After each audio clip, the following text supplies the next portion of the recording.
Kabanata 81, sige, matulog ka na. Bahagyang napangiti si Dayan nang makalabas ng kwarto si Severin nang maisara ang pinto. Buong araw ngayon lalo na lahat ng naranasan niya. Siguradong napapagod siya nito sa pag-iisip. Sa kabutihang palad, ang lahat ay para sa mas mahusay na ngayon. Sa wakas ay nagkaroon na ng Villa ang kanilang pamilya na matutuluyan. Kinuha rin ni Severin ang pera mula sa mga Orwell. Hindi bababa sa maaari silang magkaroon ng karangyaan ng paghinga ng mabagal at hindi nabubuhay ng pagod tulad ng dati. Tungkol naman sa kasal na binanggit ni Severin, yung pagseselosan ng lahat, ito ay isang bagay na hindi niya masyadong inasahan. Sa ngayon, nag-aapoy sa galit si Easton habang nakaupo sa kotse. Damn you, Severin, anak ka ng tinapa, papatayin ko siya sooner or later. Yes, he's too awful. It's supposed to be our wedding day today. I just didn't see na ganito lang pala na natapos ngayon. Sumang-ayon si Lucy. Nagnganga ang ngipin ni Easton. Pero si Severin, ang tulala na iyon ay tumawid kay Jada sa pagkakataong ito. Ibig sabihin, gawin niyang mga kaaway ang buong Stones. Haha, gusto kong makita kung hanggang kailan siya magmamalaki. Alam ko kung anong klaseng tao si Jada. Talagang gusto niyang maghiganti. Pagkatapos noon ay pinaandar na niya ang sasakyan para bumalik sa kanilang bahay sa Union Villa. Nang nasa kwarto na sila, pinuntahan siya ni Lucy para mag-shower. Lumabas siya na nakasuot ng sexy na damit na panloob, talagang ipinakita nito ang kanyang sexy figure sa pinaka-perpektong paraan. Maglalaway ang mga lalaki kapag nakita siya nito. Isinara niya ang pinto at ngumiti kay Easton. Sweetheart, bakit hindi ka tumigil sa pag-iisip tungkol sa tanga na iyon? Hayaan mo akong pasayahin ka ngayong gabi. Ang mga mata ni Lucy ay nakakaakit at nakakaakit. Sa wakas, mas komportable si Easton habang nakatingin sa kanya. Gayunpaman, mas mababa pa rin ang hitsura ni Lucy kaysa kay Dayan. Damn it! Magiging akin si Dayan pagkatapos kong patayin si Severin. Masama ang tingin niya. Mula sa kung saan niya ito nakikita, si Severin ay mas mababa sa kanya. It just not make sense kung paano nagawa ni Severin na magkaroon ng ganoon kagandang babae para makasama niya. Hindi nagtagal, tinulak ni Lucy si Easton sa kama. Sinubukan niya ang lahat ng mga kasanayan na alam niya para lamang mag-apoy sa puso ni Easton. Sa kasamaang palad, ang kanyang mukha ay nagsimulang malungkot pagkatapos ng ilang sandali. Tumingin siya kay Easton at malungkot na sinabi, ano ang nangyayari sa iyo? Bakit hindi mo ito may bangon? Kumunat ang noo ni Easton at mukhang seryoso. Hindi ko rin alam kung anong mali. Ako ay wala akong nararamdaman. Sup, walang kwenta. O hindi ba ako sapat na sexy para sa'yo? Puno ng sama ng loob si Lucy. Ang mga salitang sinabi niya ay ikinagalit ni Easton. Sampal, agad niya itong sinampal sa mukha. Anong sabi mo? Ano ang ginagawa mo kapag tinawag mo akong walang kwenta? Ikaw, natamaan mo ako. Gulat na napatingin sa kanya si Lucy habang tinatakpan ng kamay niya ang mukha niya. So ano, sino ka ba talaga sa tingin mo? How dare you call me useless? Malamig ang tingin nito sa kanya. Hindi kailanman matatanggap ng mga lalaki at natatakot silang tawaging inutil. Bagamat wala siyang ideya kung ano ang nangyari sa kanya ngayong gabi. Pero, ikaw, hindi masaya si Lucy. Iyon ang kasal nila ngayon. Pagkatapos ng pagpaparehistro ng kasal sa umaga, nagkaroon sila ng kanilang reception sa hapon. Sa kabila ng pagkasira, ngayong gabi pa rin ang kanilang wedding night. Talagang inaabangan niya ito, hindi man lang sumagi sa isip niya na hahantong sa ganito. Ang malungkot na tingin sa mukha ni Lucy ay nagpapalambot sa puso ni Easton. Siguro sobrang daming nangyari ngayon. Tsaka wala pa talaga ako sa mood after ko mawala ng daliri. Let's take a rain check. Huminto siya saglit. Don't worry, don't worry. Pati ang kasal natin ay nasira ni Severin that jerk. I'm going to make it up to you. Let's choose another day. Okay. Kinagat ni Lucy ang mapupulang labi at tumango.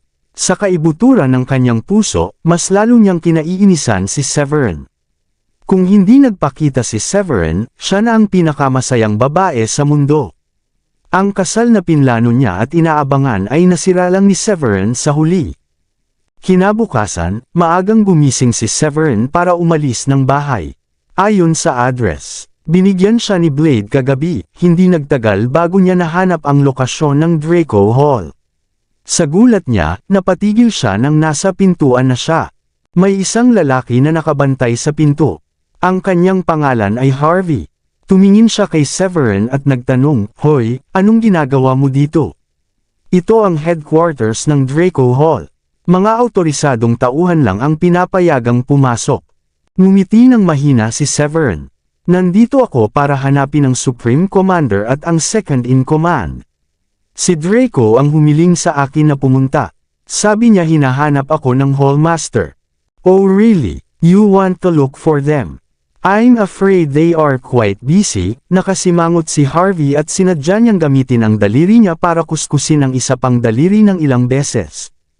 Halata namang nanghihingi siya ng pera kapalit ng pagpasok ni Severin. Kumunot ang noo ni Severin. "Ang amo mo ang gustong makita ako. Hindi ako ang humihiling na makita siya. Naiintindihan mo ba?" Narinig iyon ni Harvey at nagtampo ang mukha niya.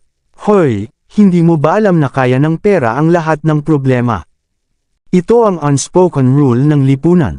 Sigurado ka bang gusto ka ng boss ko na makita ka? Sino ka sa tingin mo? Kilala ko lahat ng mayayaman at makapangyarihang lalaki sa lungsod na ito. Pero hindi kita naaalala. At saka, kahit na nandito ang young master ng third-tier upper class na pamilya para hanapin ang lahat ng mabait at magalang sa amo ko, at ikaw naman, bumalik ka na lang sa ibang araw." "Oh talaga, sana hindi ka magsisi sa hinaharap." Tumawa si Severin at handa nang umalis. May isa pang lalaki na nandoon. Tinanong niya, "Harvey, sa palagay ko hindi magandang ideya iyon." Walang pakialam si Harvey, "I never see him before. I bet he is in trouble and is going to ask our boss to help him." Ganoon ba ang ugali kapag gusto mong humingi ng tulong? Sino ba talaga siya sa tingin niya? Anak ka ng tinapa, pagod ka na bang mabuhay? Papalabas lang si Blade para tingnan. Siya ay umaasa na makita kung siya ay maaaring nasa pintuan upang salubungin si Severin. Lalo na't natatakot siyang hindi masiyahan si Severin sa kanilang sinseridad. Bumalot sa kanya ang galit nang makita niyang nakatalikod si Severin at nang marinig niya ang pag-uusap ni na Harvey at ng ibang lalaki. Ilang beses na sinampal ni Blade si Harvey at mabilis na hinabol si Severin. "Mr. Severin, please don't go. I am sorry na kasing bulag ng mga paniki ang mga nasasakupan namin. Please don't go." Tumigil sa paglalakad si Severin at lumingon. He said faintly, "That guy asked me to come another day. I think he's right and I should come another day. Mukhang hindi kayo masyadong welcoming. Ano pa ang hinihintay mo? Halika at humingi ng tawad kay Mr. Severin." Galit na galit si Blade. "Paumanhin, Mr. Severin. Masyado akong bulag para makita na ikaw ang aming mahalagang bisita at nasaktan ka. Sana mapatawad mo ako." Tumakbo si Harvey at lumuhod sa harapan ni Severin. Sa hitsura ng mukha ni Master Blade, alam niyang nagdulot siya ng gulo. Ang lalaking sinabihan lang niya ay hindi basta-bastang lalaki. Ngumiti ng mahina si Severin. At bumantong hininga, "Pero nang hihingi ka ng tip sa akin noong gusto kong pumasok ngayon lang. At hindi mo sasabihin sa boss mo ang pagdating ko ng walang mga tip. Tingnan mo ako, sa tingin mo ba mayaman akong tao? Wala akong magagawa dahil hindi ko kayang bigyan ka ng tips." Nagkibit-balikat siya, at naglabas ng isang murang pakete ng sigarilyo, at sinimulan itong hit-hitan. "Ano, naglakas loob ka pang humingi ng pera sa kanya?" Lalong nagalit si Blade nang marinig iyon. Sa sobrang galit, sinipa niya si Harvey gamit ang kanyang paa. Tuluyan nang bumagsak si Harvey sa lupa. "Mr. Severin, you must be joking.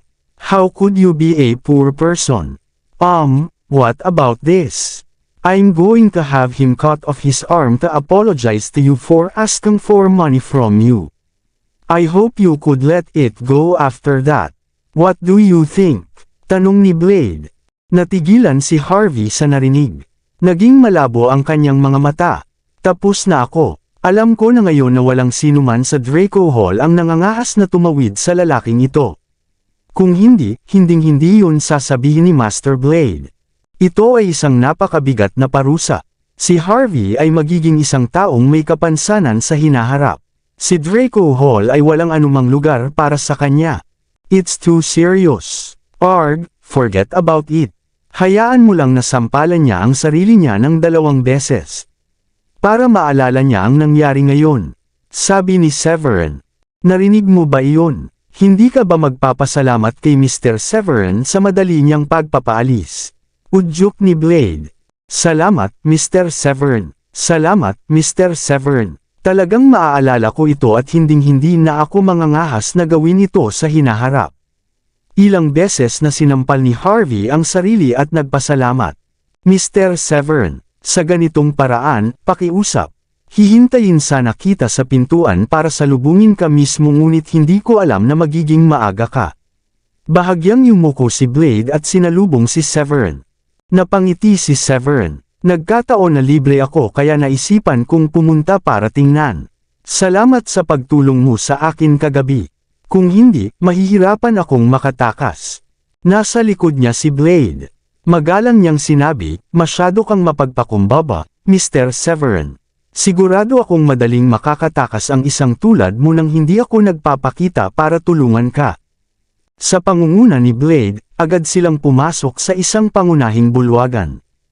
Hiniling ni Larry sa isa na linisin ang espasyo na naiwan lamang siya, si Blade, at Severin sa bulwagan. Nakipagpalitan siya ng tingin kay Blade at sabay na lumuhod. Pinagsalikop nila ang kanilang mga kamay. Saludo sa iyo, aking Supreme Leader. Kataas-taasang pinuno. Kumunat ang noo ni Severin at naging kakaiba ang ekspresyon niya. Nagkamali ka ba ng tao? Paano ako naging ang Hall Master? Sigurado akong nagkamali ka. Siguradong hindi ako ang Supreme Leader mo. Tumayo si Larry at sinabing, kataas-taasang pinuno, alam kong palagi kang misteryoso at ayaw mong ibunyag ang iyong pagkakakilanlan. Kaya hindi ko hiniling kay Blade na ibunyag ito at sinubukang itago ito para sa iyo. Pero hindi talaga ako Supreme Leader. Gihit ni Severin. Paliwanag ni Larry, tignan mo ang singsing sa daliri mo. That's the Draco Deus ring. The ring is a token of Draco Deus Temple. Ang nagsusuot ng singsing ay ang Supreme Leader of Draco Hall. There are 12 halls in Draco Deus Temple. I'm sure you are aware of that. Tumango si Severin, 12 na bulwagan. Oo, alam ko iyan. Ang bawat bulwagan ay matatagpuan sa iba't ibang lugar at ito ay pinangalanan sa Oriental Zodiac. Draco Hall, Tigris Hall, Zeus Hall, Equus Hall, at iba pa. Si Old Waco ay nagsabi sa akin noon. Kung gayon ay tama, sagot ni Larry. Natuwa si Larry sa narinig. Hindi alintana kung paano mo nakuha sa iyong kamay ang singsing, ikaw na ngayon ang Supreme Leader ng 12 bulwagan. Ikaw na ngayon ang aming pinuno. Anak ng tinapa. Sa wakas, may naalala si Severin. Binigyan siya ng matandang Waco ng sulat noon. Inutusan niya si Severin na basahin ang sulat nang makaharap si Severin sa isang kakaibang sitwasyon. Mukhang ang dating Waco ang tinutukoy ngayon. Noong nakaraan, may binanggit si Old Waco tungkol sa isang malaki at makapangyarihang organisasyon. Ang organisasyon ay nahahati sa 12 bulwagan. Ang bawat bulwagan ay pinangalanan pagkatapos ng Oriental Zodiac. Iyon ang sinabi ng matandang Waco kay Severin. Noong mga panahong iyon, hindi ito gaanong pinapansin ni Severin at itinuring itong kwento. Hindi man lang sumagi sa isip niya na may tatawag ngayon sa kanya na Supreme Leader. Itinaas niya ang palad niya para kunin ang sulat at binuksan ito. Haha, oy Severin, sa oras na basahin mo ang sulat na ito, dapat mong malaman sa ngayon na ako ay umalis, ikaw. Hindi pa ako nagkaroon ng mga disipulo sa aking buhay. Kaya ikaw ang aking nag-iisang alagad. Sa makatuwid, maipapasa ko lang sa iyo ang Draco Deus Temple. Tama iyan. Mula ngayon, ikaw na ang Supreme Leader ng Draco Deus Temple. Patawarin mo ako sa hindi ko pagsabi sa iyo. Natakot ako na tanggihan mo ito at gusto kitang sorpresahin. Ang Draco Deus Temple ay itinatag ko. Hindi ko talaga ito pinamamahalaan ng normal. Kaya sana mahanap mo ang mga tao mula sa 12 hall kapag nakalabas ka na sa kulungan. Dalhin ang Draco Deus Temple sa isang mahusay na taas ng pag-unlad at gawing makapangyarihan ang Draco Deus Temple. Bagaman ito ay isang mahirap na misyon, naniniwala akong magagawa mo ito. Ay, tama. Huwag kalimutang pumunta sa Draco Deus Island sa ika-15 ng Agosto. Makakahanap ka ng naghihintay para sa iyo doon. Ang Draco Deus Ring ay ang simbolo para sa kataas-taasang pinuno ng Draco Deus Temple. Kaya pinatayo na kita. Sigurado akong hindi mo ako masisisi. Haha. Napatulala si Severin nang matapos niyang basahin. Sa katunayan, ang matandang Wako ay ang dating Supreme Leader ng Draco Deus Temple. Nang ibigay niya kay Severin ang singsing, ito ay kapareho ng pagpapasa ng posisyon ng Supreme Leader kay Severin. Ang masama pa nito, hindi ito para sa talakayan. Hindi man lang nagkaroon ng pagkakataon si Severin na tanggihan ito. Hinawakan niya ang sobri at naramdaman niyang may iba sa loob. May isa pang papel nang ilabas niya ang sobri para tingnan ang loob. Isa itong mapa na iginuhit ng matandang Wako. Ang mga lokasyon ng 12 bulwagan ay malinaw na minarkahan sa mapa. Ayon sa mapa, eksaktong nasa Brookborn ang Draco Hall. Ako talaga ang Supreme Leader ng Draco Deus Temple. Damn the old Wako. Dapat sinabi niya sa akin noon. Maya-maya, mapait na ngumiti si Severin. Ang tanging inaasahan niya ay normal at mapayapang buhay pagka-uwi niya. Nais niyang mamuhay ng tahimik. Hindi niya alam na ang matandang Wako ay talagang nagbigay sa kanya ng napakahirap na misyon. Supreme Leader, mukhang ipinasa sa iyo ng matandang Supreme Leader ang posisyon na ito. Kung mataas ang tingin sa iyo ng matandang Supreme Leader, dapat siyang maniwala na may kapangyarihan kang makamit ang misyon. Seryosong sabi ni Larry, kahit ano paman, lahat ng nasa Draco Hall ay pag-aari mo na. Kami ay pakikinggan ang lahat ng sasabihin mo. Tama, Supreme Leader. Gagawin namin ang lahat ng ipapagawa mo sa amin. Sigaw ni Blade mula sa ilalim ng kanyang baga. Tumawa si Severin at sinabing, wala pa akong nasa isip na gugustuhin kong gawin mo. Kumilos ng malaya sa ngayon. Ipagpatuloy mo ang ginagawa mo dati. Pagkatapos noon, pinag-isipan niya ito at sinabing, oh. At huwag mong ipaalam sa sinuman na ako ang Supremo. Pinuno sa ngayon. Dahil naging misteryo ang kataas-taasang pinuno ng templo ng Draco Deus, ipagpapatuloy ko ang tradisyong iyon. Ibigay mo sa akin ang iyong telepono para makontak natin ang isa't isa kung may dumating. Oo, Supreme Leader. Nagpalitan ng tingin sina Blade at Larry at tumango. Mabilis lang, ibinigay nila kay Severin ang kanilang mga numero ng telepono at na-save din ang numero ni Severin sa kanilang mga telepono. Kung wala ng iba, aalis na ako. Sandaling nag-isip si Severin bago sinabi iyon. Supreme Leader. May isa pang bagay na kailangan namin ng tulong mo. Nahihiyang sabi ni Larry nang papaalis na si Severin. Maraming salamat sa lahat ng sumusubaybay. Please subscribe and follow my YouTube and Facebook channel, Filipino Novel. Maraming salamat po. Kabanata 85. Naramdaman ni Severin na hindi ganoon kadali ang mga bagay nang hilingin sa kanya ni Blade na pumunta rito. Si Blade at Larry ay kumikilos ng medyo masigla nung nakita nila ang singsing at nais na makilala siya bilang Supreme Leader. Say it. Paano kita matutulungan? Ngumiti ng mahina si Severin. Maraming ang ipinasa sa kanya ang matandang Wako noong nasa kulungan sila. Ngayong wala na ang matandang Wako at ipinasa sa kanya ang Draco Deus Temple, maaari na lamang niyang tanggapin ito. Bagamat ginawa ito ng walang pahintulot niya, nagpapasalamat siya sa matandang Wako, at hindi kailanman sa kanyang buhay ay makakabawi siya sa dating Wako. Mayroon pang 2 gang sa lungsod na ito maliban sa Draco Hall. Ang Cedar Gang at Emerald Cloud Gang. Lately, maraming conflicts between us and them. It happened more often than usual. Lalong nagiging mayabang si Cedar Gang and totally disregards our people. Awkward na ngumiti si Larry habang ipinapaliwanag ito kay Severin. Pagkatapos noon, mahinang tumugon si Severin, okay. Ito ang gagawin natin. Kung hindi sila pupunta at guluhin tayo, hindi natin sila guguluhin ng walang dahilan. Kung may iba ka pang hindi maaayos, tawagan mo lang ako. I will come and help when that time comes. Salamat, Supreme Leader. Natuwa sina Larry at Blade sa narinig. You're welcome. Pamilya na tayo ngayon. Aalis na ako. Ngumiti si Severin at agad na umalis. Pagkaalis ni Severin, sinabi ni Blade, Boss, nagulat ako nang malaman kong hindi alam ng Supreme Leader na siya talaga ang Supreme Leader. Kahit ano paman, sigurado akong hindi siya kasing simple ng hitsura niya.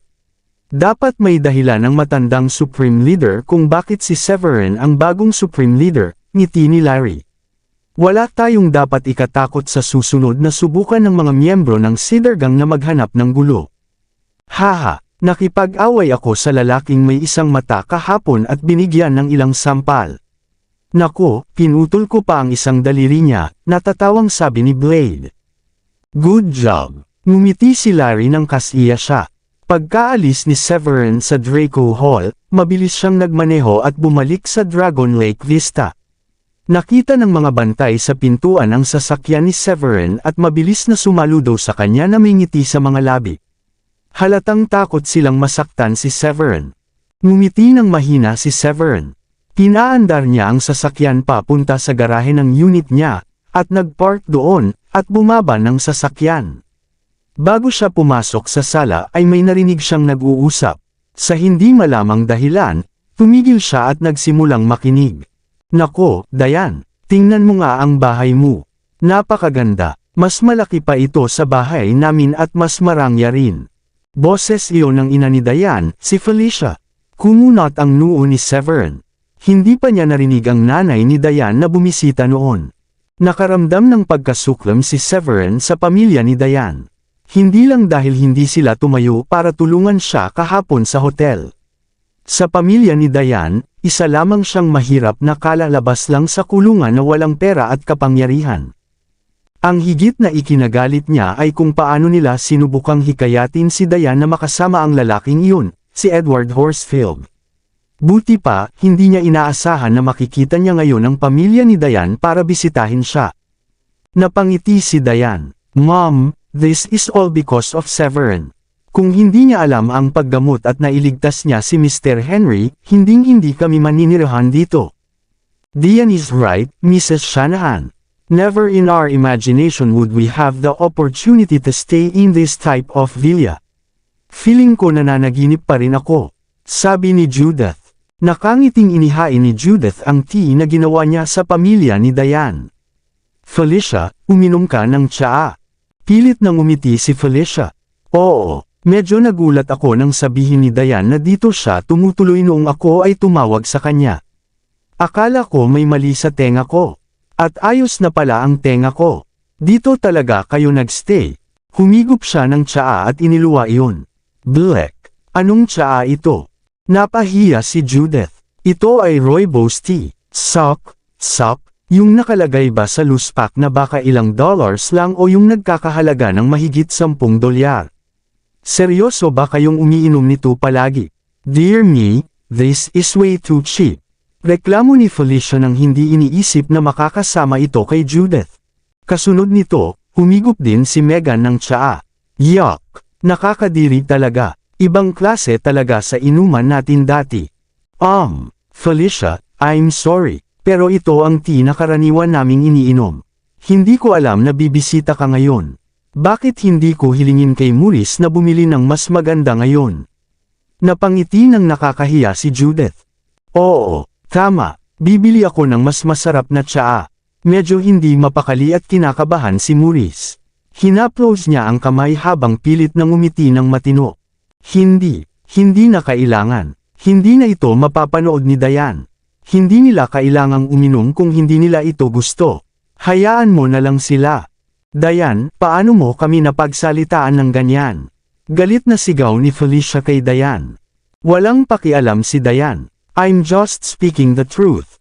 Mom, don't tell me na hindi mo naiintindihan na ang isang bisita ay dapat umayon sa kaginhawahan ng host. You are being disrespectful. Ano ang mararamdaman mo kung sasabihin ko sa iyo na ang iyong damit ay kasuklam-suklam? Nagngangalit si Felicia at hindi alam ang sasabihin. Ito ay lampas sa kanyang imahinasyon na ang kanyang anak na babae ay makipag-usap sa kanya sa ganitong paraan. Sa kabilang banda, uminom ng tsaa si William at ngumiti. Maurice, Felicia, hindi mo na kailangang bumili ng bagong tsaa. Sa tingin ko masarap ang tsaang ito. Ikaw, paano mo matutulungan ang mga tagalabas sa halip na ako? Binigyan siya ni Felicia ng galit na titig. Hey, don't say that. We're going to be a family. Walang outsider sa bahay na ito. Nakalimutan mo na ba ang dahilan kung bakit tayo pinapunta ni Mama? Sabi ni William. Paalala nito kay Felicia. Gustong malaman ni Catherine kung gaano kalapit sina Severin at Henry. Bilang karagdagan, nais din nilang hikayatin sina Diane at Severin na bumalik sa bahay upang makapagsalita si Severin kay Henry. Inaasahan nila na makakatulong ito sa kanila upang makuha ang proyekto na gusto nila sa simula pa lang. Nasa sagot na nila ngayon na alam nilang niregalo ni Henry ang villa na ito kay Severin. Kaya naman, napakahalagang hikayatin si Diane na bumalik sa bahay upang mapasaya nila at mahalin si Severin para tulungan siya sa kanilang pamilya. Agad namang nagbago ang ugali ni Felicia at ngumiti. Oh, geez. Actually, I was just trying to be nice and remind you. I mean, look at the place where you guys are staying now. It's not nice for you to continue drinking this cheap tea. Dapat iba na ang lifestyle mo sa dati. At least try to buy the more expensive tea. Felicia, tama ka. I'm sorry for today. Bibili kami ng mas magandang tsaa sa hinaharap. Sabi ni Maurice habang pinanatili ang ngiti sa labi. Mula sa kinatatayuan niya, ang mga Shanahan ay mayayamang tao. Isang karangalan at biyaya para sa kanyang pamilya nang pumayag si Diane na pakasalan si Severin at ipinanganak din ang isang napakagandang anak na babae. Walang alinlangan, natakot sina Maurice at Judith na masaktan nang dumalaw ang pamilya ni Diane. Iyon ang dahilan kung bakit sinisikap nilang maging mabait at matulungin. Mom! Let's cut the corner and tell me why are you guys looking for me? I'm sure there must be something or else I don't think you will ever come looking for me. Sabi ni Diane. Ang mga Shanahan ay naging malupit at malupit kay Diane nitong mga nakaraang taon. Siya ay biktima ng kanilang kalupitan. Ang kanyang ama, si William, ang tanging lihim na nagbibigay ng pera sa kanya sa paglipas ng mga taon. Natakot siyang malaman nina Felicia at Meghan at ginamit niya ang kanyang personal na pera na palihim niyang itinatago. Sa kabaligtaran, hinikayat nina Felicia at Meghan si Diane na magpalaglag sa mga unang buwan na pinalayas siya sa bahay. Nang ipanganak ang sanggol, hindi nila ito binisita. Kaya naman ang paraan ng pakikipag-usap ni Diane sa kanyang ina ay hindi gaanong magalang at mapagmahal. Si Meghan naman ang sumagot. Diane, bakit hindi ka manghula? It's a piece of good news. Malamig na ngumiti si Diane. Oh talaga, pero hindi ko akalain na dalawa sa inyo ang darating na may dalang magandang balita sa akin. Napangiti si Felicia. Diane, alam namin ng papa mo na marami kayong pinaghirapan ni Celine nitong mga nakaraang taon. Pero ginawa namin ito para sa ikabubuti mo. Natatakot kaming magdurusa ka kapag nagkaanak ka. At saka, tumanggi kang sabihin sa amin kung sino ang ama ng bata. Wala kaming choice. Para sa kapakanan ng pamilya, wala kaming magagawa kapag gusto kang paalisan ni Catherine sa bahay. Ngumiti ng mahina si Diane. It's already in past and I don't want to remember it. I just hope na gumanda ang future at ganun din ang buhay natin. Napangiti si Felicia. Of course, it is going to get better. Alam mo ba kung bakit kami nandito? We're here to bring you back. Pabalikan niyo ako. Natulala at nabigla si Diane. Hindi niya inaasahan ang dahilan ng pagpunta sa kanya ngayon ng kanyang magulang at kapatid para iuwi siya. Ito ay isang bagay na hindi niya maiisip sa nakaraan. Tama ka, Diane. Pwede ka nang umuwi. Ulit ni Meghan. Nagpalitan ng tingin sina Judith at Maurice. Makikita nila ang isa't isa na nakasimangot at mukhang nag-aalala dahil hindi binanggit ng pamilya ni Diane sina Severin o Celine. Ibabalik ba nila si Diane at iiwan si Celine dito? Naisip nila. Ngumiti si William. Diane, hindi lang ikaw. Pwede rin sumama sina Severin at Celine at magkasama tayo. Oo, iyan ay isang magandang bagay. Natuwa si Judith sa narinig. Inaalaw niya si Diane. Look, mahal ka ng magulang mo. Kung willing silang tanggapin ka, si Celine, at Severin pabalik sa bahay, ibig sabihin nakalimutan na nila ang nakaraan. It's a good thing. Tama, makakabalik na kayong lahat. Pwede na kayong mag-impake ng mga gamit at bumalik ngayon. Mabilis na sabi ni Felicia. Anuman iyon, hindi mukhang masaya si Diane tulad ng inaakala nilang gagawin niya. Kumunat ang noo niya at nag-isip ng malalim. Na-curious si Megan kung bakit hindi na-touch o na-overwhelm si Diane. Anong problema, Diane? Gusto mo na bang bumalik, di ba?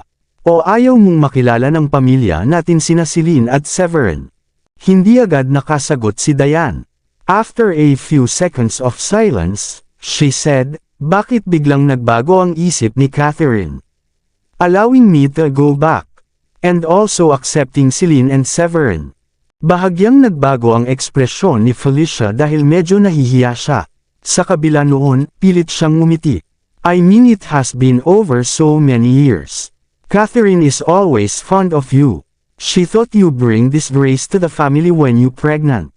Look how big your daughter is now. Anong awa yan ang dapat panghawakan? Tutal pamilya naman tayo, di ba? Tama na, Diane, bumalik ka na. Sinubukan din ni Megan na kumbansihin si Diane. Bagaman walang silbi at tulala si Severin, siya pa rin ang ama ni Celine. Susubukan naming tanggapin siya. Si Judith at Maurice ay mukhang nahihiya at hindi nang ahas na pabulaanan. Ang ginawa lang nila ay yumuko at walang sinabi. Masyadong malaki ang gap sa pagitan ng dalawang pamilya.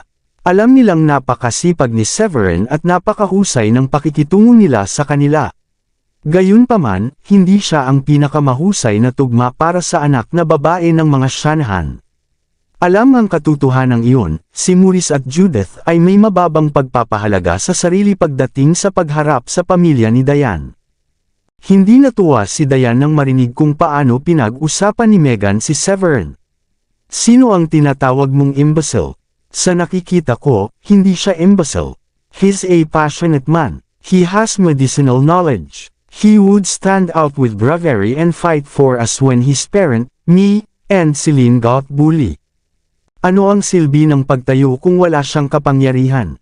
Iyon ay gawa lamang ng isang tulala. Bakas sa mukha ni Megan ang disgusto. Alam kong nakatira ka ngayon sa malaking villa na ito. Pero kung hindi ka magsisikap, mahihirapan ka sa pagbabayad ng maintenance fee sa hinaharap. At mas matanda na si Celine ngayon. Nasa edad na siya para mag-aral sa preschool. Don't tell me ipapa-enroll mo siya sa mga pangit na klase ng preschool. Napakahalaga ng edukasyon para sa isang bata. Walang sinuman sa inyo ang kailangang mag-alala tungkol dyan.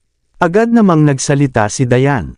Ikaw, nang ibabaw ang galit kay Megan kaya hindi na niya mahanap ang mga salita para makabuo ng pangungusap. Ang personalidad ni Diane ay iba sa kung paano niya naalala sa kanyang memorya. Nagbigay ba ng masamang impluensya si Severin kay Diane sa loob lang ng ilang araw na bumalik siya? Dahil ganoon ang reaksyon ni Diane, mabilis na inilipat ni Felicia ang kanyang paraan sa pamamagitan ng pagbabago ng kanyang ekspresyon at sinusubukang akitin si Diane ng may damdamin. Lumapit siya kay Diane, lumuhod sa harapan niya, at hinawakan ang kamay niya.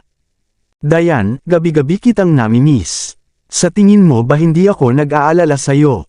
Sa totoo lang, lahat kami ay nag-aalala tungkol sa iyo at natatakot na mahirap ang buhay mo. Pero natatakot kaming makipag-ugnayan sa iyo o maging mabait sa iyo. Paano kung malaman ng lola mo at paalisin din kami? Nagsisimula ng lumuha ang mga mata ni Felicia.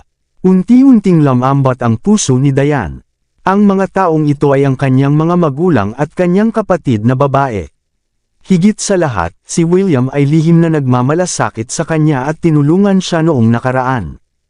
Tiningnan niya ang umaasang mukha ni William at sinabing, kailangan kong tanungin si Severin tungkol dito. Asawa ko siya kaya kailangan kong pag-usapan ito sa kanya. Ano, kailan ka ba naging nose of wax? He's going to need a moment to sink in the happiness when he knows he will be live with us. He's going to be part of the Shanahans if he stayed in the house. His status is going to be different. Maybe most of the second rich generation would look down on him, but at least he is going to be part of the Shanahans, would be part of the Samanhans, would still be part of the business wares ng may paggalang. Sabi ni Meghan. Sa buong oras na ito, si Severin ay nakikinig mula sa labas. Siya ay lubos na nasisiyahan at masaya sa paraan ng paghawak ni Diane sa sitwasyon ngayon lamang. Hindi bababasa, si Diane ay pumanig sa kanyang magulang at sa kanyang panig nang tumingin sa kanila sina Felicia at Maurice. Iyon ay higit pa sa sapat para kay Severin. Tinulak niya ang pinto at pumasok sa villa. Diane, I overheard the conversation. You can make the decision. I told you, I'm going to listen to everything you said from now onwards. Nagdala ito ng init sa puso ni Diane. Talaga, nagkibit balikat si Severin. Oo naman, Shanahan ka naman. Buti na lang tinanggap ka ng pamilya mo at hinihiling na bumalik ka. Naniniwala akong namimiss mo na rin ang mga magulang mo. Tuwang-tuwa at nasiyahan si Diane sa sinabi ni Severin. How about it? Pumayag na si Severin. Babalik ka at titira sa amin. Mabilis na tiningnan ni Meghan ang kapatid na may pag-asa. Napangiti si Diane. Kung gayon, babalik ba siya bilang asawa ko o ano? Definitely as a live-in son-in-law. Siya ang titira sa pamilya natin, di ba? Masungit na sagot ni Felicia bago pa man ito maisip. Swerte niyang nakilala ka sa buhay na ito. Paano pa siya magkakaroon ng pagkakataong makasama tayo? Naging malungkot ang mukha ni Severin. Napaawang ng ilang beses ang sulok ng kanyang bibig. Kinagat niya ang kanyang mga ngipin at pinipigilan ang galit nang maisip niya kung gaano kalungkot si Diane dahil sa kanya nitong mga nakaraang taon. Kung siya ay isang live-in-in-law, kailangan niyang asahan na tretuhin siya ng masama kapag siya ay nanatili kasama ang mga Shanahan. Saglit na nag-isip si Diane at sinabing, Dad, Mom, I'll go visit when I'm free. Since the family didn't mind what happened in the past, I'm ready to let go too. Pamilya tayo at bibisitahin ko kayo sa hinaharap. Pero ayokong minamaliit ng ibang Shanahan ang asawa ko pagkatapos naming bumalik. Ayokong makita siyang nahihirapan sa akin kasama ang mga manugang ko. Diane, bakit ganyan ang iniisip mo? Huwag mag-alala, walang magmumura sa kanya. Napangiti ng nakakahiya si Felicia. Ang tunay niyang layunin ay linlangin sina Diane at Severin na bumalik sa kanila. Tama, pamilya tayo, magkadikit ang pamilya, nakangiting sabi ni Judith. Bagamat nag-aalala siya na mahihirapan si Felicia sa kanyang anak kapag lumipat si Severin, umaasa pa rin siya na makitang muli ni Diane ang kanyang magulang. Naantig si Severin sa mga sinabi ni Diane. Honey, you don't have to care about my feelings. Don't worry, family mo sila. I will try to avoid any conflicts with them. Tumango si Diane. Itay, nanay, walang puso ang pakikitungo ni Lola sa akin noon. Hindi niya ako pinakinggan kahit na nagmamakaawa ako sa kanya. Sinabi ko sa kanya na aalis ako ng bahay pagkatapos kong maipanganak ang sanggol at makapagpahinga ng maayos. Hindi siya pumayag at sinigawan ako na paalisan ako. Tatanggapin lang niya ako kung magpapalaglag ako. Pinilit niya akong umalis sa sarili kong bahay. Sa puntong ito, determinado siya. Mom, I can't get over this here Tosh. Siya ang nagpalayas sa akin. I won't go back unless pumunta siya dito ng personal para imbitahan akong bumalik. Ganun ba talaga siya kawalang puso? Tanong ni Severin. Matapos pakinggan ang sinabi ni Diane, sa wakas ay naunawaan na niya kung bakit ayaw bumalik ni Diane sa kanyang bahay. Masyadong malupit ang ginawa ng kanyang lola sa kanya. Kung hindi nagpumilit si Diane na manganak, hinding-hindi makikita ni Celine ang mundong ito.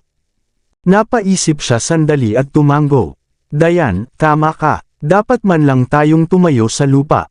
Hindi kanya dapat tretuhin na parang basura. Pinapaalis ka ng bahay at hinihiling na bumalik ka sa gusto niya. Mababa ang tingin sa atin ng mga tao kung hahayaan natin silang gawin ito sa atin. Galit na galit si Felicia. Tumayo siya at tumingin kay Diane. Diane Shanahan, ano ang iniisip mo? Hindi mo ba alam na may malaking kakuhan si Lola? Isipin mo kung ilang taon na siya. Sa tingin mo ba ay ibababa niya ang kanyang kakuhan at personal na pupunta para yayain kang umuwi? Dayan, kunin mo na lang ang nasa mesa. Sa tingin mo ba, posible ba talaga ang hinihingi mo? Tsaka dumating na sina Dad at Mom para sunduin ka. Hindi pa ba sapat ang mukha mo? Please, I beg you. Let's move back. Alright. Nanlaki ang mga mata ni Dayan. I am married to Severin now. He's my husband. I'm going to follow him where he is at kung ano man ang desisyon na gagawin niya. I don't want him to be a live-in son-in-law. Your daughter, me, is now married to him. If the family willing to accept us, I will bring Severin and Celine back to visit all of you. Nanginginig sa galit si Felicia. Tinuro niya si Severin. Sundan mo siya kung nasaan man siya at kung ano mang desisyon ang gagawin niya. Ano bang iniisip mo, Dayan? Wala ka na ba sa utak mo? Isipin mo kung gaano ka naging miserable dahil sa kanya all these years. Ngayon natatakot ka na baka maging miserable siya dahil sa'yo. Haha, Dayan, my dear, masyado ka bang mabait? Nadismaya rin si Megan sa kapatid. I agree. Dayan, are you sure you're married? Binigyan ba niya tayo ng dote? Kahit ni isang sentimo lang. Binigyan ka ba niya ng kasal? Hindi. Do you really think you are married? I don't understand how would you have the nerve to say you're married to him.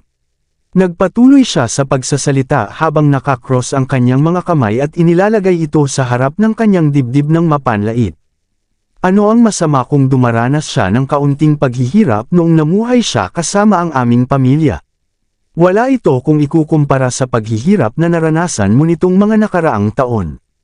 Sumang-ayon si Felicia, tama. Wala siyang ginawa para pakasalan ka. Nag-alok si Edward ng $1,000,000 na dote. Itatapon pa daw niya sa iyo ang pinakabonggang kasal sa lungsod na ito para maipagmalaki ang pamilya natin. Marrying ang tawag doon. Okay. Nasaktan si Dayan. Ang kasal ay tunay na peklat at panghihinayang sa kanyang puso. Hindi man lang sumagi sa isip niya na ang kanyang ina at ang kanyang kapatid na babae ay walang awang magpupunit sa kanyang sugat. Tama na, nagsimulang bumagsak ang mga luha sa kanyang mga mata. Galit na sigaw niya, I'm a grown woman. Walang sinuman sa inyo ang nagmalasakit sa akin nitong mga ilang taon. Handa akong makasama siya at wala ni isa sa inyo ang makakapagsabi rito. Lumapit si Severin at hinila siya sa kanyang mga bisig. Seryosong ekspresyon, tumingin siya kina Felicia at Megan. Edward Horsfield, sino siya sa palagay niya? Kaya nag-aalok siya na magbigay ng $1,000,000 na dote. Wala akong problema sa pagbibigay ng $7,500,000 para sa dote. Kaya gusto mo ng kasal. Bibigyan ko si Dayan ng pinakadakila at ang mas maluhong kasal na nakita ng lungsod na ito. I'm going to let all right of you know.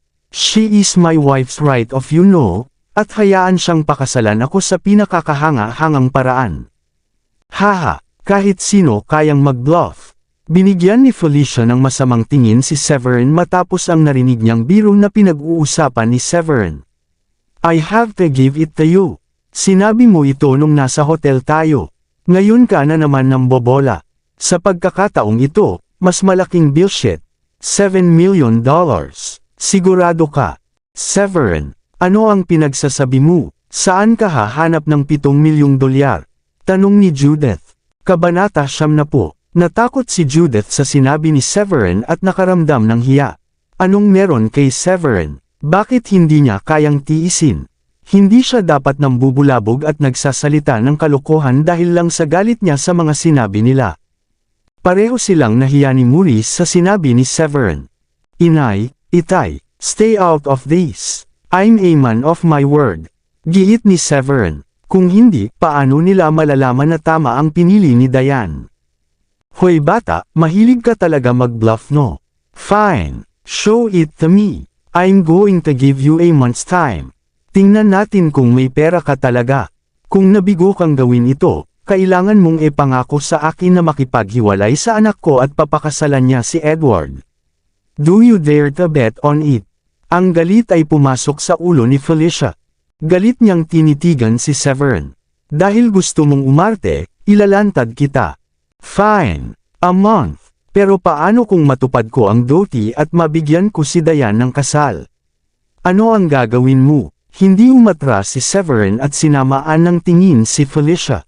Napangisi si Felicia. Kung talagang ginawa mo, aaminin ko na ikaw ang aking manugang, tanggapin na ang aking anak na babae ay nagpakasal sa iyo at hindi ka na maging live-in-in-law. Nagdagdag ng panggatong si Megan sa apoy. Severin, pag-isipan mong mabuti. Kailangan mong hiwalayan ang kapatid ko kapag nabigo ka. Sa hindi inaasahang pagkakataon, nakasagot agad si Severin. Hindi. Bakit? Nanghihinayang ka. Haha, ikaw naman ang nambobola diba? Bakit ang bilis mong pagsisihan? Wala ka bang ball ang pwedeng tayaan? Ang bilis ng pagsampal sa sarili mong mukha. Alam ni Felicia na imposible para kay Severin na maglabas ng ganoon kalaking pera. Niloloko lang niya ito. Nakaramdam ng saya ang puso niya nang matagumpay niyang ilantad ang mga kasinungalingan nito. Ibinaba ni na Judith at Maurice ang kanilang mga ulo at bumantong hininga. Gayunpaman, hindi nangyari ang mga bagay sa paraang inaasahan nila. Sabi ni Severin, no. I mean it's too good for all of you if you just accept the fact that Diane is married to me and accept me as your son-in-law if you lose. That's not enough. Ano pa bang gusto mo? Naging malungkot ang mukha ni Felicia. Hindi pa siya nakakita ng isang manugang na lalaki na nakikipag-usap sa kanyang biyenan ng ganoon. Napangiti si Severin. Kailangan mong humingi ng tawad sa akin. Aminin mo na nagkamali ka at aminin mo na ang iyong manugang ay isang talentadong tao. Fine. Kung magagawa mo, hihingi kami ng tawad. Pumayag naman si Felicia. Ngunit kailangan mong tuparin ang mga sinabi mo. 7 milyong dolyar na duty at isang marangal na kasal. Isang kasal na hindi magdadala ng kahihiyan at kahihiyan sa ating pamilya. Nakuha mo ba? Deal. Tipid na ngumiti si Severin. 1 month, right? I will give you the dowry within a month. As for the wedding, I need to pick a date. Haha, ituloy mo lang ang kalokohan mo. Tumawa ng malakas si Felicia at naisip na hindi si Severin ay hindi alam kung paano umatras hanggang sa tuluyang matikman ang kabiguan.